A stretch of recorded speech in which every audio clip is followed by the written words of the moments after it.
Hello everyone and welcome back to my channel. My name is Anna and I am the maker behind apt.atelier. Thank you so much for joining me today. This is not my usual setup or time of day to film, but time runs away from me and I feel like this is maybe applicable for autumn, this like cozy evening atmosphere that we have today. So this is what we're working with. I hope you're doing well. I hope that you, like I am, are feeling the shift from summer into fall now that we're in September. It was like, I don't know about how the weather is where you live, but like the moment September 1st hit, it got overcast in Seattle and those temperatures started dropping. It got a little misty and I am so excited. I'm so excited for fall weather. I'm so excited to wear wool. I'm just excited for coziness and like the lead up to the fall and winter holidays and all of the excitement and joy that those seasons bring. So I'm really excited for fall and I hope that you are too. But today's episode, we will talk about everything that I worked on in August. I have knitting, I have sewing, and I have a little recap of Flock Fiber Festival, and I want to show you the things that I bought as well. So I think it'll be fun. It's going to be kind of scattered and a little bit of everything, but I think there's a good variety for everyone. So that is what we are going to chat about today. But before we get into that, I just wanted to say thank you to everyone who watched my last video and who left really nice, kind, encouraging comments about the self-drafted pieces that I've been making, the pajama set specifically. I'm really, really proud of that. And I think and so it felt really good to kind of hear feedback from all of you that you think it's cool and are interested in it as well. So I am going to pursue developing that into an actual pattern, which is really exciting, a little bit daunting because I'm not sure, I don't feel like I really have the skills for it right now, but I am working on building those skills with the help of today's sponsor, Craftsy. Craftsy is an online resource for all things creative. They have thousands of classes across all sorts of different categories, from knitting and sewing to quilting and baking and spinning.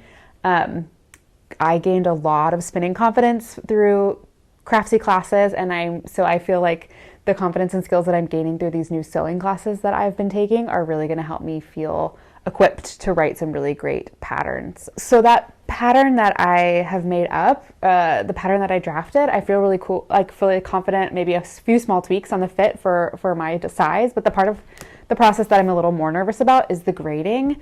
It's just not something I have a lot of experience with. So I turned to Craftsy and I've been taking the class called Create Any Size Pattern Grading for Sewers, taught by Kathleen Cheatham. I've really enjoyed the course so far. I feel like I'm learning a lot about like just the mathematics behind pattern grading and the places on a pattern where you need to incorporate the ease for the different sizes. I really like that the course also gives you practice patterns that you can work with. They're like miniature size patterns that you can do the techniques that are discussed in the class. It's a really helpful tool to be able to make sure that I'm doing it right. And I feel like after this class and maybe a few other Craftsy classes just about designs, and there are several about making slopers and finishing techniques, I feel like all of these classes together will really equip me with a good set of tools for working on putting together a really good and cohesive pattern final product that I'm proud of and that I would be willing to sell to you all. So I'm really excited about Craftsy and the things that I'm learning in it, and I think that many of you would enjoy it as well. Craftsy is a longtime sponsor of this channel and a brand I really, really like and appreciate, and a product I really believe in. So if you are interested in trying Craftsy, the first 1,000 of you to click the link in the description or scan the QR code that's up on the screen right now will be able to get 1 year of Craftsy Premium for only $1.49, which is an incredible deal. So I hope you'll take advantage of this really exciting offer to try out Craftsy for less than the price of a cup of coffee and level up your sewing and crafting skills and abilities. I think one of my favorite things about crafty people is that we are like never satisfied with the set of tools that we have. Or at least I'm not. I always want to learn new things and gain new skills and explore new parts of the fiber arts realm, and Craftsy is a really great tool to do that. All right, thank you so much to Craftsy for sponsoring this video, and without further ado, we will carry on to the projects, which is the best and most fun and exciting part. So if keen-eyed, eagle-eyed repeat viewers will recognize my first and only finished object for the month. It is something that I'm really happy with and really proud of. And it is what I'm wearing. It is my finished Esther jacket by Petite Knit.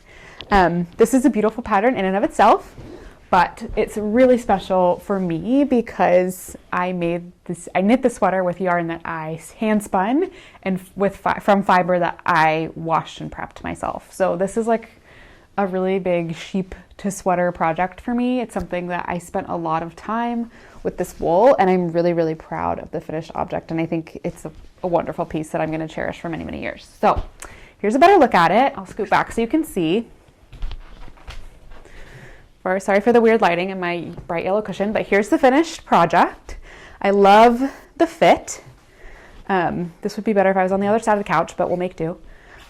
It's got a really nice, comfy, roomy fit without being super oversized. And because it's designed as more of a jacket, I think it'll be nice. I can layer other things underneath it. I could honestly even layer like another sweater underneath this pretty comfortably, I think. But it doesn't have so much ease that I feel like I'm drowning. I need to measure the final ease because I think my gauge was a little bit off, and I will put the final measurements on the screen for you so you can see. But this feels pretty comfortable with the amount of ease that I like on my sweaters. And I feel like my sweet spot for finished bust circumference for a good oversized sweater is about 116 centimeters, which gives me 25-ish centimeters of positive ease. I'm so happy with it. I did make a couple adjustments on the knitting. I did taper the sleeve at a different rate, which I think I talked to you about ad nauseum in the last episode or in my last video. But I tapered the sleeve. I want to say I did a decrease every 10 rounds is where I landed, which was about every 1.5 inches. So a little bit more frequently than the pattern calls for. And it just led to like a much more tapered sleeve. And then when I went into the cuff, it kind of cinches in. So I wouldn't say it looks balloony, but it does cinch up at the cuff in a really nice way, but it's not tight at all. And it wouldn't be comfortable to have something else underneath this to keep me warm. What else? That's the only modification I think I really made to the pattern. I also talked at length with you all in the last video about my ribbing, and I am pretty happy with how it turned out. The lighting is weird, so sorry. But you can see this is the button band ribbing and the hem ribbing. I did the same way, which was with combination knitting. And then the sleeve cuffs, I just did my normal technique that I do for sleeve cuffs, which is to do a short row and knit them inside out. So you can kind of see them compared to each other. This one is obviously more neat than the ribbing that's knit flat, but I am still pretty happy with it. I sized down a full needle size for the ribbing. That I guess was maybe a modification. I knit the body of this sweater on a 5mm needle and the hem on a 4. And the combination knitting, so I'm a continental knitter. So when I wrap my pearls, when I wrap my knits, I knit them for this combination knitting thing. I wrapped the knits the normal way, and then when I did my pearls, I wrapped them backwards. So instead of like going around my yarn like this, I went like this. And I will leave resources down below for you if you're interested in learning more about it, because I'm not a knitting teacher. But it just puts a little bit less yarn into the stitch because the amount of yarn that you're using is a little less, and so it makes the pearls stitches tighter and smaller and helps neaten up the ribbing. I also did that technique when I did the cuffs inside out, which I think it just led to like a really nice, neat ribbing. You can even see, so I just do a short row and then knit them inside out, but so this, which is the inside of the cuff, was technically like the right side of my knitting. And this is definitely neater, but I don't think this even looks bad with the combination pearls in the round. So that's what I ended up doing for the ribbing. It's not 100% perfect, but I think it's about as good as I can get it to be on my own without like having someone else knit the ribs for me. And I don't think anyone else is going to notice. Like, it looks really nice. I feel like the finishes are really professional. I did all of the ribbing Italian bind off, and it looks great. And all in all, I'm really, really happy with this. I also think that I was having some issues with the color, but I don't think you can tell at all that there's any change, like where I changed skeins for anything. Maybe like a little bit right here, but no one else is going to notice that. And I just went with these little dark wood toggle buttons because I like the contrast of the dark button on the kind of mid-toned gray-brown fabric. So I'm really happy with this project. I spent so much time. I was messaging with some of my spinning friends and they're like, oh, I wonder, like, do you know how much time you spent on that project? And I think between scouring the fleeces, picking them open, carding them in the drum carder, spinning the bats, and then knitting the sweater and having to do a little bit of frogging, I probably spent 100 or more hours with this wool. And it was a time well spent for sure. I'm really, really happy with the product and I think it's wonderful. I definitely feel like this is an heirloom quality piece. It's a pretty rustic yarn, which I like. And it feels sturdy, but not stiff, if you know what I mean. Like this is an Aran weight yarn, so it's pretty chunky. But it has like movement to it. It's not stiff at all. Like the fabric drapes nicely. I think that's probably the properties of the wool. It's a Corriedale, Lincoln, and Romney cross, so kind of an interesting blend of down wool and long wool. It had a really nice staple on it. I feel like the finished washed product, I'm not sure you're going to be able to see. Maybe you can in this slide. You can see that it kind of has like a mohairy halo on it. That's super, super cool, but there's no mohair in here. So I don't know. It's a very cool, unique, interesting piece that I'm really proud of. I need to put a tag in the back, like my full name label in it. I have some that say like made by me, and then they're like, it's my full name. And I need to put that in the back so that if I do end up giving this to my daughter and she gives it to her children, if she has children one day, that like they'll know that it was made by me, because I really do think that this has the durability to last for many, many, many years to come. So I'm really happy with it. It turned out so great, and I'm happy. I'm really happy with it. I have another sweaters quantity of this same, not the same sheep, but the same breed cross, another Corriedale, Lincoln, Romney fleece that's white. And I needed to figure out what I'm going to do with it because I have to spin it up, obviously.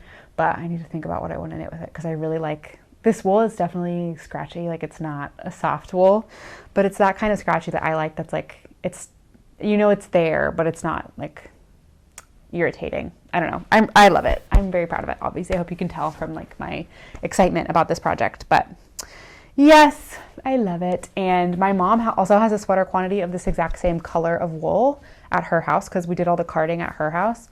We borrowed a carder from her friend and did all the carding in like one marathon carding weekend in January.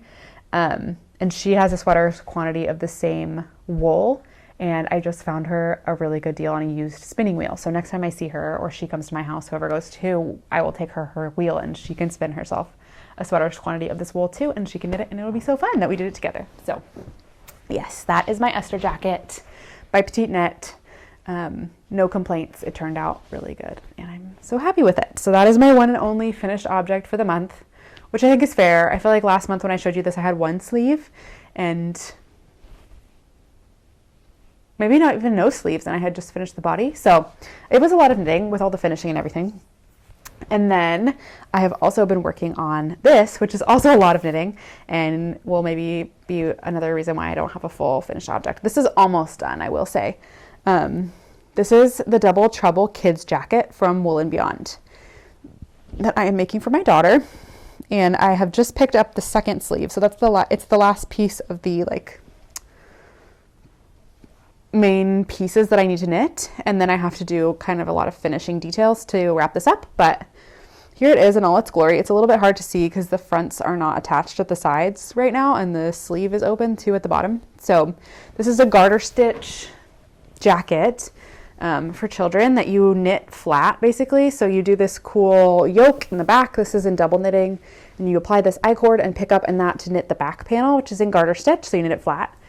And then you pick up and knit the front panels and they have this a little bit of short row shaping on both the front and the back to give it kind of like a scooped hem, like on a collar, like a tailored shirt.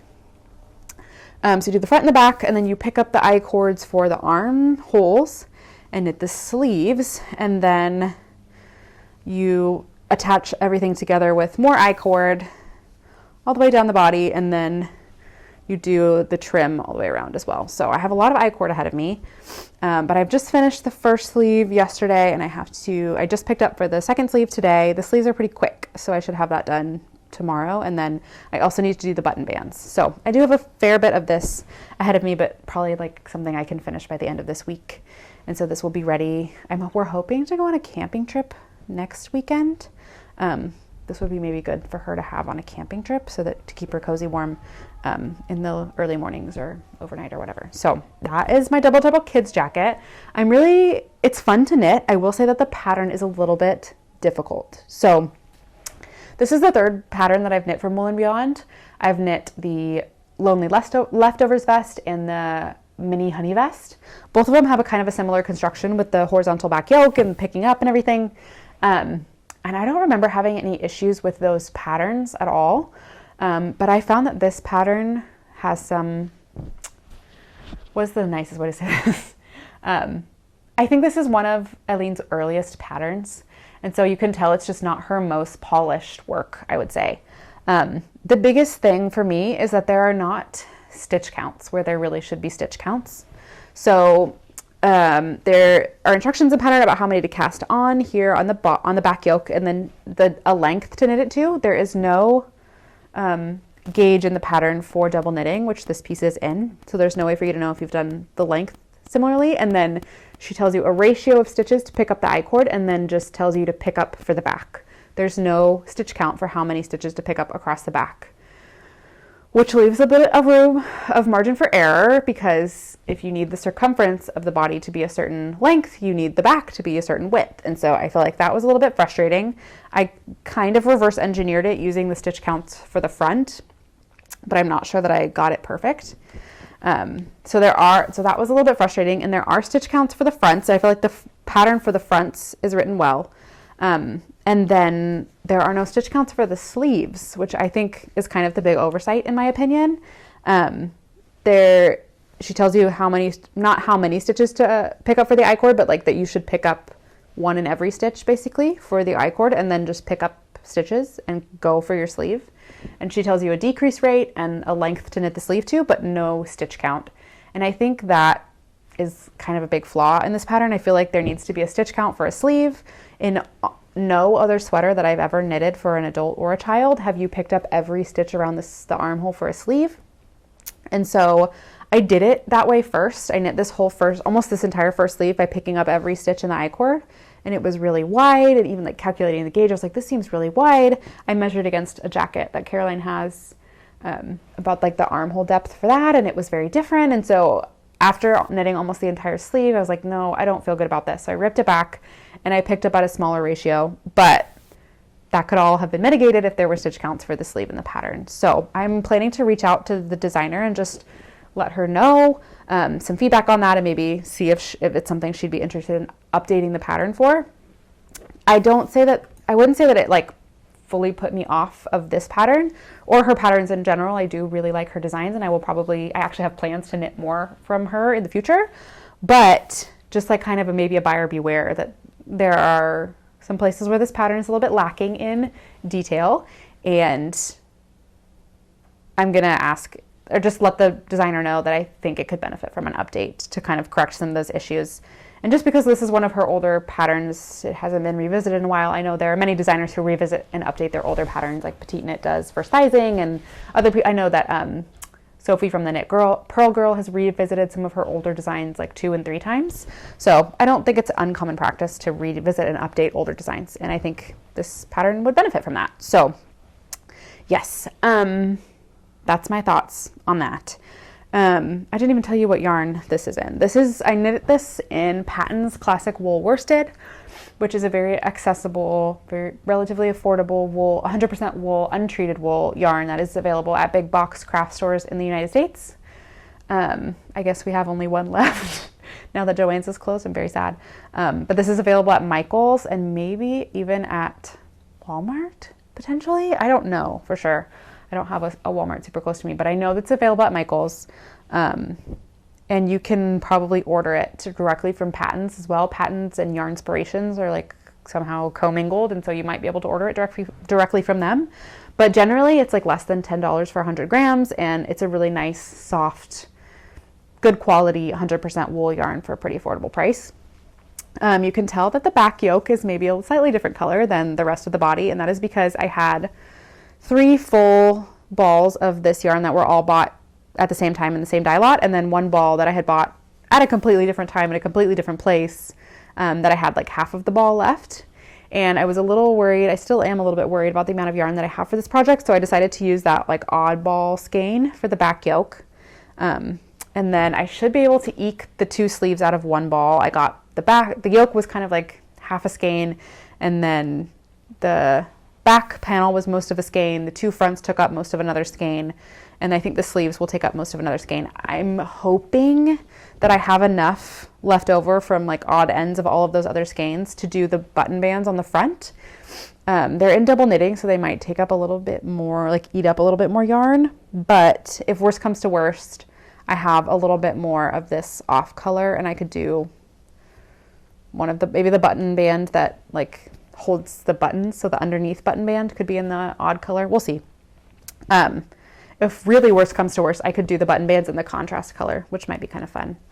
The contrast color is a hand dye yarn that my sister-in-law bought me in Scotland, and I don't know the brand or anything about it really. It was part of a kit for some fingerless mittens, and I never ended up making the mitts. I just like haven't gotten around to it, and I was looking through my stash of like scrappy bits for a good color to go with this main color, and this was the perfect one, I think. I think the icy blue is a really fun pop of color, and makes like definitely brightens up this really dark jacket. So I think it's fun. I'm excited to see how it ends up.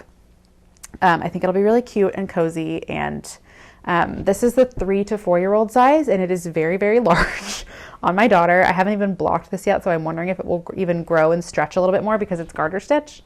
But if she doesn't like wear holes in this jacket, she can wear it until she's probably like 5 or 6 years old. So I think it'll be fun, and I'm excited to have it done for her. She keeps seeing me knitting it and saying her like Caroline's jacket. So I'm excited to have it done. I think she really likes it. She's really into jackets right now. So I think it's fun, and I'm excited for her to have a cute jacket that she can wear. That's cozy and warm and woolly and maybe a little bit water resistant, so she can wear it on days where it's a little bit damp outside in Seattle. So yes, that is my Double Trouble kids jacket. It is a really cute piece, just the pattern. Either you need to be really comfortable with a little bit of ambiguity or wait for an update. So that is my main work in progress. And then after I had to rip out that sleeve, I was a little bit frustrated, and I decided to cast on something new for myself because I've been doing a lot of knitting for other people and sewing for other people. I wanted to knit for me. And so I cast this on, which doesn't look like much. This is the beginnings of a yoke. And this is the My Favorite Things Knitwear sweater number 6, which is one of her much older designs. It's just a very, very basic raglan with the I-cord finishing around the neck and the hem and the sleeves. It has balloon sleeves and just like a pretty relaxed fit. And it's very, very simple, which is exactly what I wanted for this beautiful yarn. This is Custom Woolen Mills Mule Spinner 2-ply. I don't know the shade, but it's like a sagey green color. The lighting is not great, so you're not going to be able to see it in its truest, most beautiful form, but it is like a really nice sagey green. I bought this yarn at Fibers West, which is a pretty small festival in Surrey, BC in springtime, maybe like late March. We went up and got this. I think it was the last couple weeks of March was the fest. And we try to get up to Vancouver once or twice a year anyway, so it was a good excuse. And the whole family went up and we went to the Yarn Fest, and it was great. And I walked around the Yarn Festival and bought a few other things, and I saw this yarn and there were only 4 skeins of it. And so I was like, that's really not enough to make myself a sweater. I don't need it. And I walked out to the parking lot to leave, and I was like, no, we have to turn around. I need to go back and get that yarn. And I'm so glad I did because it's such a delight to work with. Custom Woolen Mills is a I think it's a pretty old mill in Alberta, which is kind of like in the middle of Canada. And they spin other yarns, but they also spin their own yarns. And this is a 100% Rambouillet wool. Rambouillet is a beautiful fiber. I feel like it's pretty common now for spinning fiber to be Rambouillet. I've spun some Rambouillet last year. Actually, the yarn I used to make my daughter's honey vest was Rambouillet, and some of the fiber that I bought at Flock was also Rambouillet. So I'm excited to be knitting with Rambouillet yarn that I didn't spin. It's so soft and bouncy. You can see there's like a lot of, you can't really see, but there's a lot of stretch and bounce in this yarn. It's super lofty and fluffy. It's definitely kind of like a matte yarn, but I feel like it's going to be super warm and cozy. This is a 2-ply, but it's a really chunky 2-ply. There's so much air in this yarn, and it's like knitting up at quite a large gauge. That's another reason why I picked this specific pattern, is because I was working with kind of a constrained gauge. I feel like this yarn, the Mule Spinner 2-ply in particular, is best suited for like a 14 to 18 stitch gauge. The ball band says 20, but that seems like I would make a really dense fabric.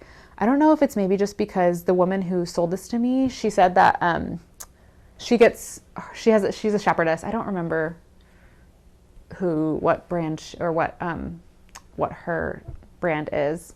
Maybe West Coast Color, I think that's who it was.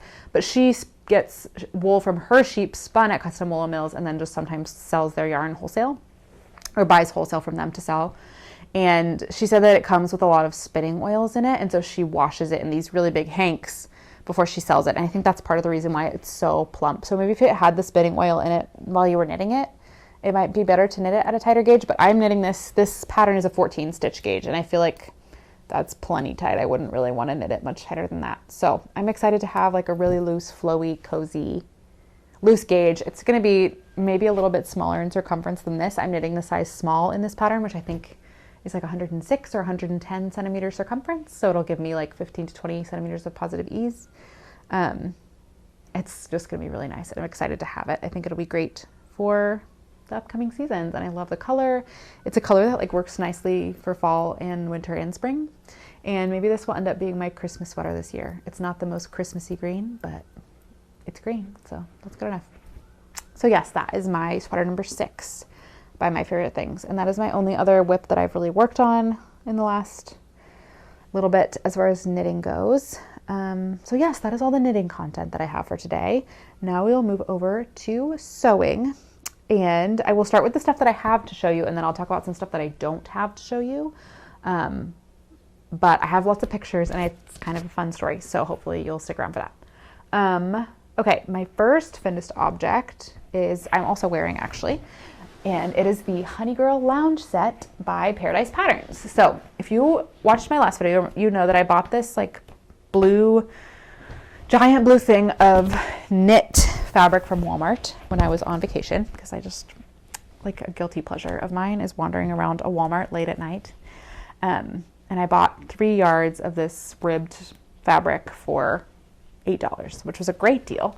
So I decided to make the Honey Girl Lounge Set, which is another pajama set from Paradise Patterns. This is pants, and then it's just this little kind of fitted tank. And so they match, and they're really cute and comfy, and I'm really happy with how they turned out. I will put a picture of me wearing them so you can see. I didn't pre-wash my fabric, which is a little bit risky, but I've now washed this in the machine, and I feel like it just kind of like shrunk back. It didn't shrink really at all.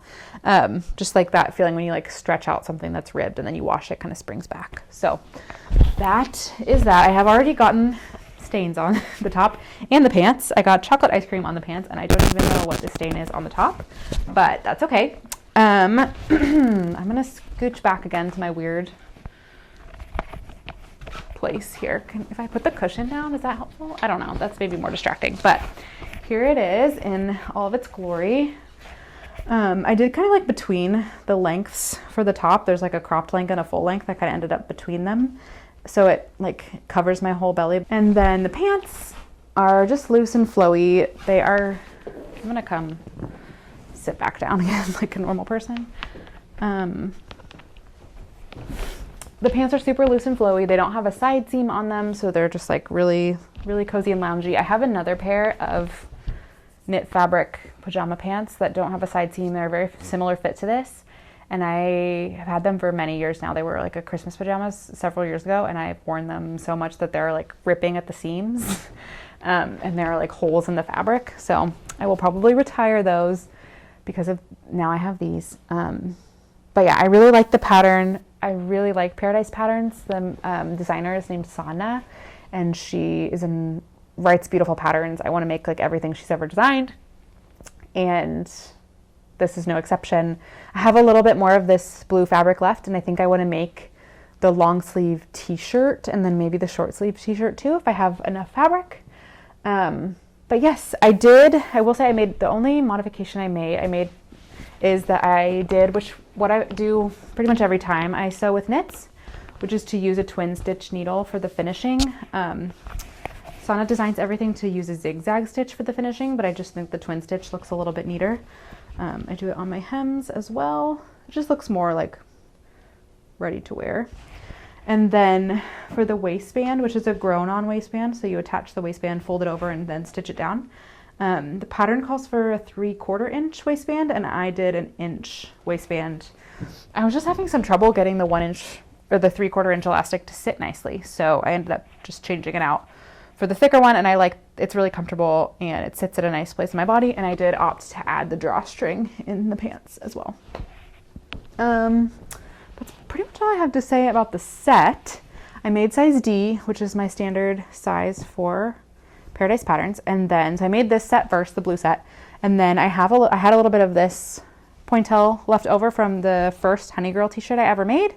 This is the white cotton, I think it's the Chloe pointel from Lyrical Fabrics in the natural colorway, and I had enough to eke out a camisole in this as well. So it's just like a very gently ribbed, it's like a wide rib with a little pointel flower in the knit sections, and I have this. It's pretty thin, so it's definitely like a loungewear tank for me, or something that I need to wear a bra underneath, but that one turned out really cute as well, and I want to make more. That is my sewing finished objects for me. I have 2 sewing finished objects for my daughter Caroline as well.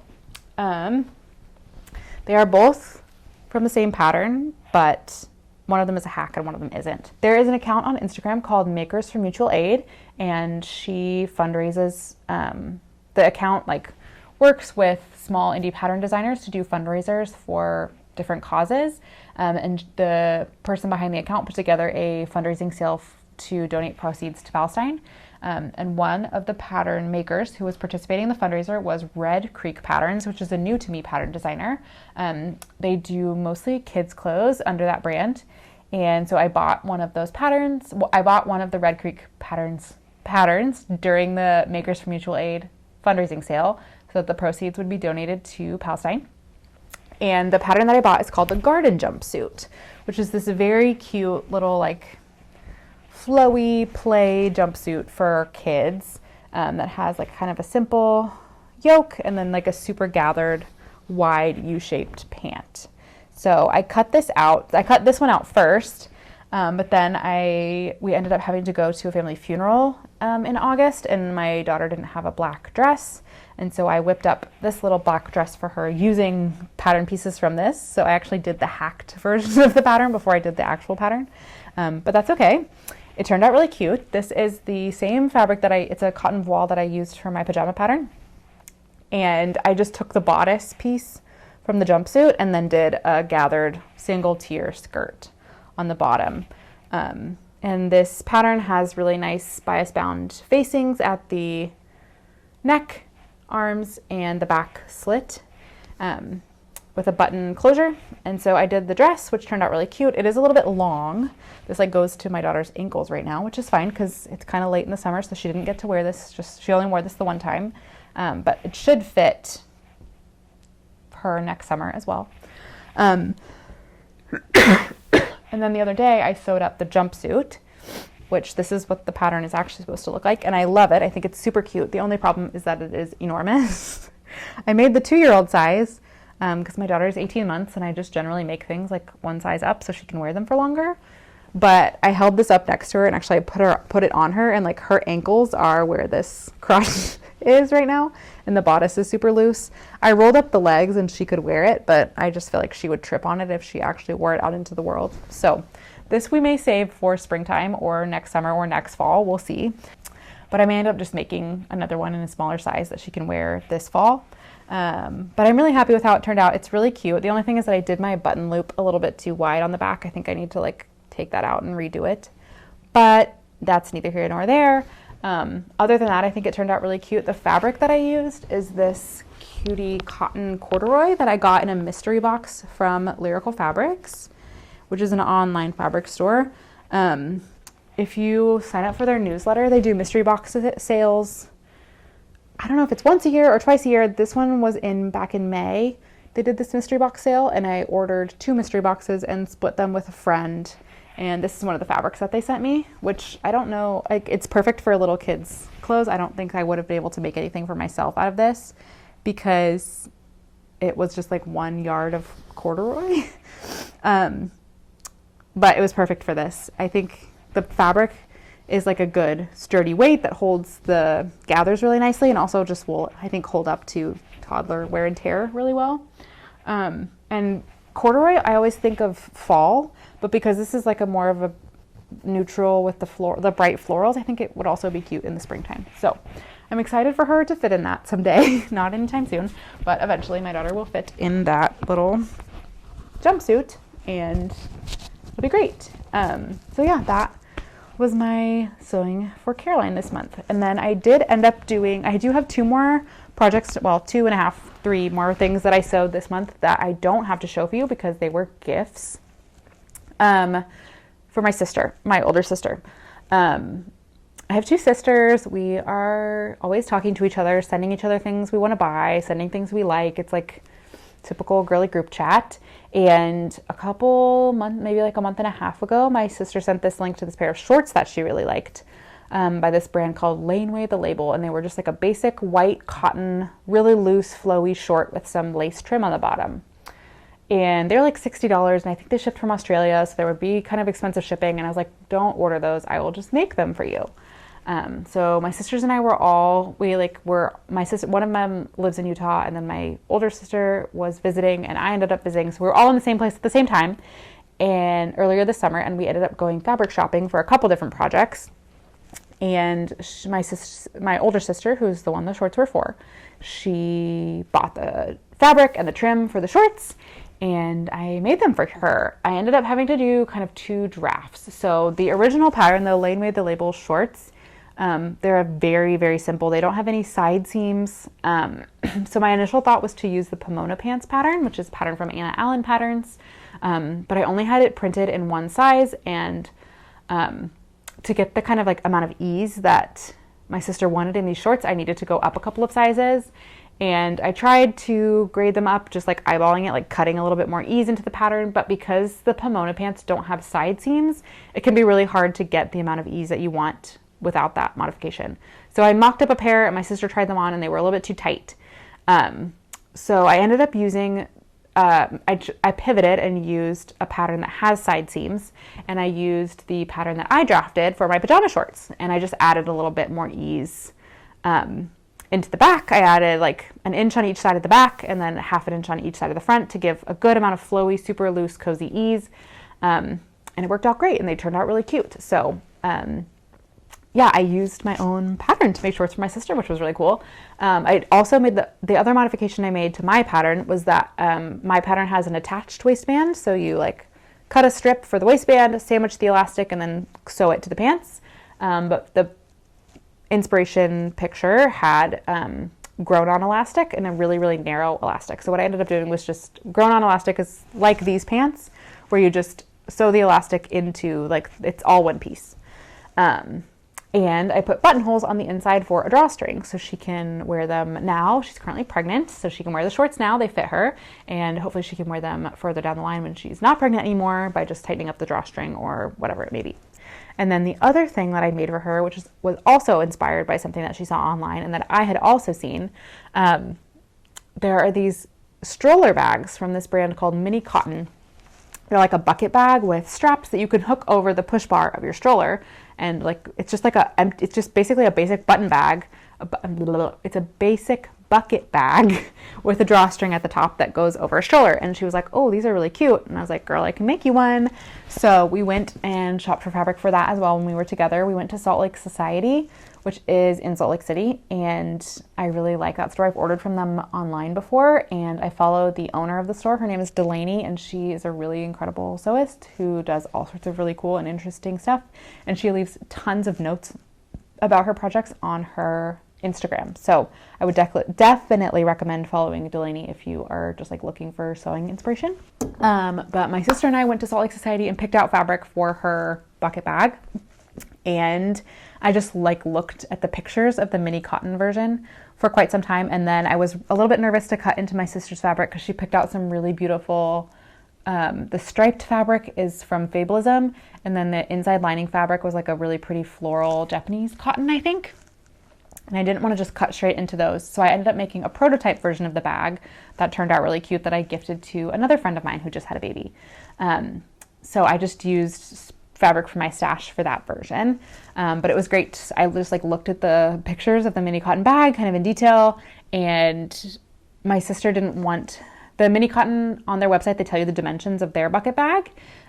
She wanted something a little bit smaller. So I like figured out the right sizing and did some reverse engineering construction, and the bags came out really beautiful. The first one I made was the dark blue one, and I actually quilted the fabric. The mini cotton bags are not quilted, and the one that I ended up making for my sister, she didn't want it quilted either, but I wanted to quilt the first one just because I thought it would be pretty and interesting detail, and also because quilting adds structure to a bag, and a bag that's gonna like hang on a stroller like that, I feel like you could use a little bit of structure.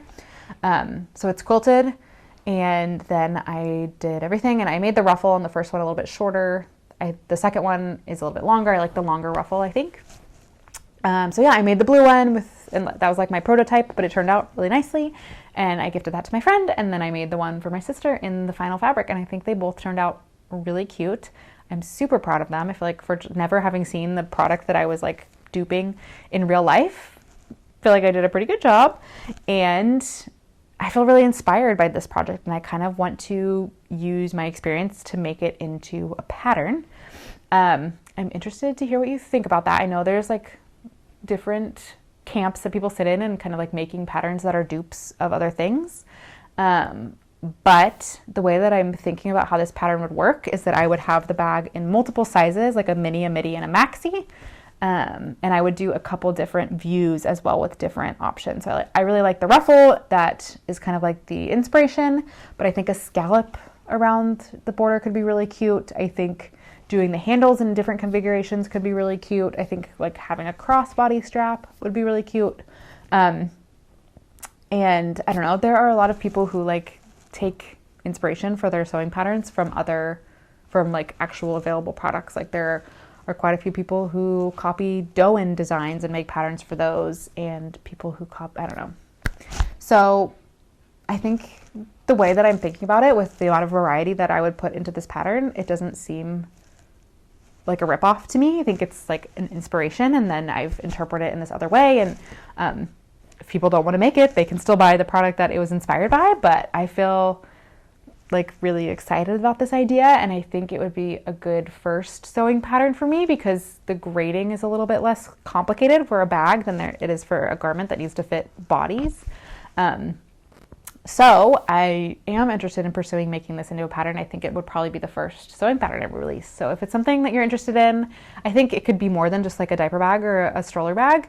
It could also be like a project bag or just like a crossbody bag, or there are a lot of applications for a bag like this. So if it's something you'd be interested in, let me know. I just feel like pattern ideas keep coming to me, and I write them down on a note in my phone, but these are the first couple ones that I've actually been able to like turn into real things, and it feels really cool and special, and it just makes me feel like I've come such a long way, even in my sewing from just like a year ago.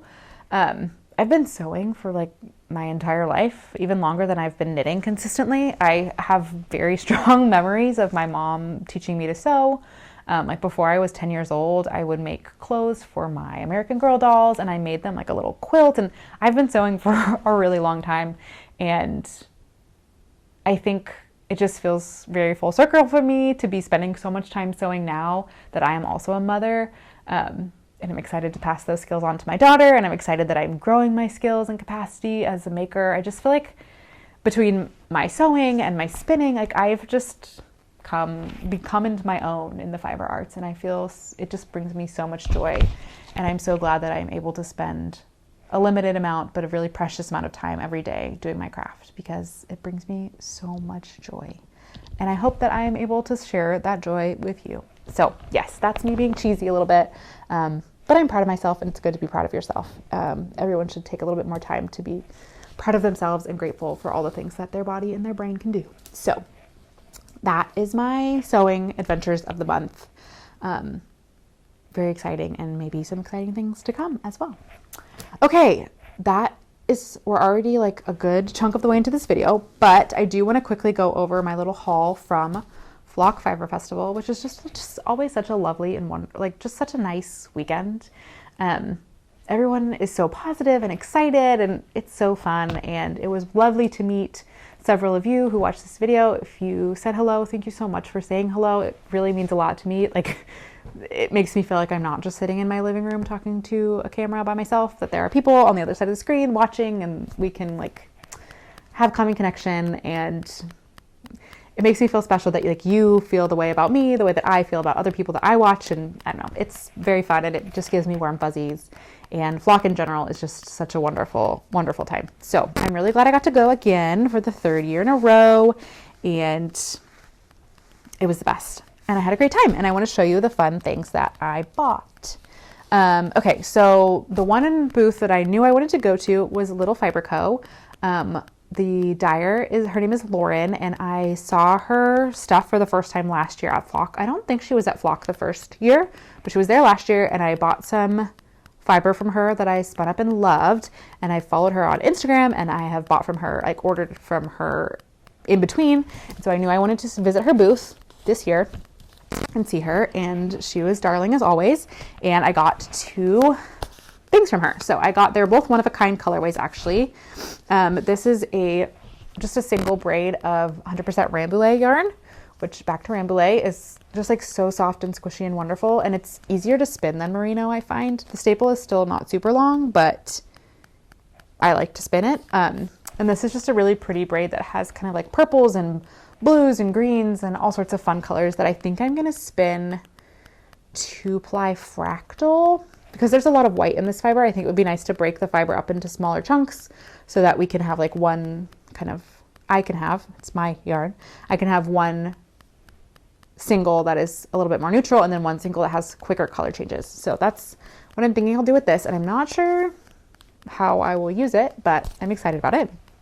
And then the other thing I bought was this one-of-a-kind colorway. It is her merino sock, and one of the many things that I love about Lauren is that she dyes on non-superwash bases, which is great because I love non-superwash wool and as natural as we can get for wools. And I like that this is non-superwash merino and silk. And I was drawn to this colorway, 1, because it's gorgeous, and 2, because I knew it would be a great contrast color to go with this special skein of Mondim. Longtime friends will know that I bought this on my baby moon in Belgium, which 2 special things right there, back in 2023. And this is this speckly skein of Mondim. I used some of this skein in my daughter's honey vest, but I have enough to make a pair of socks, but I was a little bit worried that I wouldn't have enough for heels, cuffs, toes. So I bought this skein, which just like, look at the green flecks in here that are like perfectly matched with this skein, which is great. And this is a really generous skein of yarn. It has 492 yards. So I'm hopeful that I can do heels, cuffs, toes for this pair of socks, and then be able to do another pair of socks with the leftovers, which should be fine because I made a pair of socks earlier this year with Little Fiber Co yarn, out of like 200 meters of yarn. They're shorty socks, but 200 yards-ish, a little bit more. But it was a 50-gram skein. So I should be able, with like 70 grams, I should be perfectly fine. So that's very exciting. I love this color. It's like the best, like matcha, that kind of like soupy green that I love. So those were my first purchase. Sorry, I've been talking for a long time and I need to drink water. And then the next thing that I bought was so fun. One of my favorite things to do at fiber festivals is to like learn about, meet new makers and new brands, and like be exposed to new things I wouldn't have known about otherwise. And so for me, that was 40 Winks fibers, which she had beautiful, beautiful hand-dyed yarn and hand-dyed fiber, and washed wool and unwashed wool. And I'm actually going to buy a fleece off of her here pretty soon. But anyway, that's 40 Winks fibers, and I bought two 4-ounce braids of this colorway called Beneath the Blossoms. This is also 100% Rambouillet yarn, and I just love these colors. These are so me. These like autumnal pinky, orangey, blue, green. I don't know. They're gorgeous. And I'm so excited to spin these. And I have no idea what I'm going to make with them, but I'm so excited about them. They're so beautiful. So these are going to be really fun to spin when I finally get myself back to my wheel sometime soon. So that was these. And then the last thing I bought, like kind of a whim, like right before the market was closing on Saturday, my mom needed to go exchange something that she had bought earlier in the day. So we were back there and it was very empty. It was much quieter. It was like 10, 15 minutes before the marketplace closed. And I was wandering around and I walked through the Le Garçon booth, which I didn't have time to really look at in detail before. And my eyes locked on the skein and I had to have it. It was so cool. This is the Le Garçon British DK. I've heard of Le Garçon through Jonathan Day, and he loves Le Garçon. And so I was like peeking in their booth and then it hit me and I was so happy to see this. This is it's a 2-ply DK weight BFL Massam blend, and the color is Max X Taylor. So I think they name all their colorways after people, and then this is 2 of their normal colorways applied together. The lighting is not ideal, but it's this like mauvey purple and then this beautiful olive green. It's such a cool combo. Ever since I saw Emily from High Fiber Knits, she knit a purple and green hat either early this year or late last year. I just love that combo of purple and green. It's so cool. And obviously she's not the only one that thinks that, because there's this really cool skein. And so I bought this. This is 250 meters for 100 grams, just spot on DK. And my plan is to use this to make another sample of my little hat, my self-drafted hat. If you are new here, I knit this earlier this year or maybe late last year. I knit this with my first ever hand spun yarn, but it is a top down hat with a triple folded brim. And there seemed, when I first talked about this, there was some interest in having this as a pattern. So I think this will probably be my first knitting pattern that I release once I knit up the second sample of this. This version is knit at like a 20, it's a tighter, this is probably like more of a fingering to sport weight.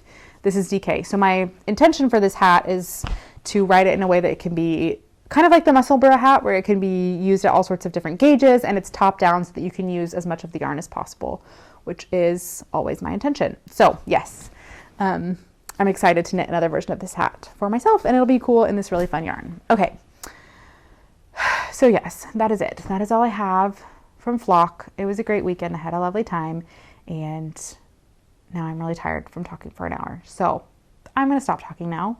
Thank you all so much for watching. Thank you for being here with me and for being in my corner. It's wonderful to have you all with me and to feel so supported by people that I've never even met.